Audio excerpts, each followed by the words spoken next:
Mister Abu Taher 37 বছর বয়স। বাড়ি হচ্ছে জেলখানা খুলনা নদীর ওপার পালেরহাট গ্রাম। এবং আপনি একজন সৌদি প্রবাসী বলেছিলেন।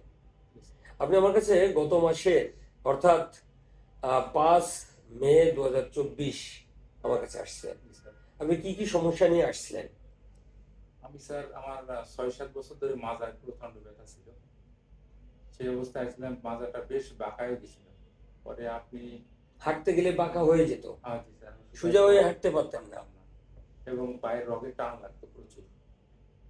পায়ের রগে টান লাগতো হুম। এবং অনেক মাজা ব্যথা করতো। কোন পায়ের রোগে টান লাগতো? ডাইন পায়ের বেশি ডান বেশি পায়ের রোগে টান টান লাগতো। লাগতো বেশি। এবং আপনি হাঁটতে গেলে বেশ বা বাঁকা হয়ে দাঁড়ায় গেছে থাকলে আপনার এই সমস্যাটা বেশি। বেড়ে যেত, জি স্যার, তাই তো? জি স্যার। এবং আপনি কতটুকু সময় আপনি হাঁটতে পারতেন ব্যথাবিহীন ভাবে? 2-3 মিনিট। 2-3 মিনিটের বেশি আপনি হাঁটতে পারতেন না, জি স্যার, বসতে হতো। জি স্যার। বসলে একটু আরাম আরাম হতো। হতো। আচ্ছা আচ্ছা আচ্ছা। তো এই সমস্যা আপনি কতদিন ধরে ভুগতেছিলেন? এটা স্যার 6-7 বছর। 6-7 বছর। এবং আপনি সৌদি আরবে ছিলেন, ওখানে ট্রিটমেন্ট নিয়েছিলেন? জি স্যার, নিয়েছিলাম। কিন্তু নিয়েছিলেন, তেমন কোনো ফল পাইনি আমি স্যার। তেমন কোনো ফল পাননি। জি স্যার। পরে আপনি বাংলাদেশে চলে আসেন, স্যার, চিকিৎসার জন্য চলে আসলেন নাকি? একবারে চলে আসছে। একবারেই চলে আসছেন, পরে আমার কাছে আসছিলেন। আচ্ছা, তো ওনাকে হেভি ওয়েট লিফট করতে হতো এবং ওনার ডায়াবেটিস নাই।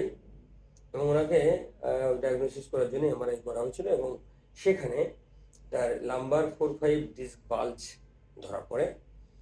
এই এবং তাকে ট্রিটমেন্ট দেওয়া হয়। আপনি নিয়ম মতো ওষুধপত্র খেয়েছিলেন। জি স্যার, আচ্ছা, আপনাকে কিছু ব্যায়াম শেখানো হয়েছিল, জি স্যার, সেগুলো আপনি ঠিকভাবে করেছিলেন। জি স্যার, জি স্যার, এবং আপনার মেরুদণ্ডে একটা ইঞ্জেকশন দেওয়া হয়েছিল, জি স্যার। হ্যাঁ, এপিডুরাল স্টেরয়েড ইঞ্জেকশন। ইনজেকশন দেওয়ার পরে আমি মনে হচ্ছে একবারে 99% ইঞ্জেকশন দেওয়ার পরে আপনি মনে হয়েছে 99% সুস্থ। খুব ভালো। তো আপনি এই যে 1 মাস পরে আমার কাছে আবার আসলেন, 1 মাস 10 দিন পরে, সুস্থ। এখন আপনি কেমন আছেন? আমি অনেক ভালো আছি, অনেক মানে অনেক সব সুস্থ মনে আগে হচ্ছে। আপনার যে হাঁটাচলা করতে যে কষ্ট হতো, 3 মিনিটের বেশি হাঁটতে পারতেন না, এখন কি আপনি হাঁটাচলা স্বাভাবিকভাবে করতে স্বাভাবিক পারছেন? করতেছি স্যার। খুব ভালো।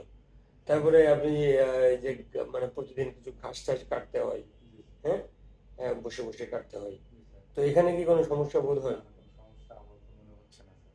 সমস্যা মনে হচ্ছে না। এবং আপনি গত কয়েকদিন ধরে ওষুধও খাচ্ছেন না? না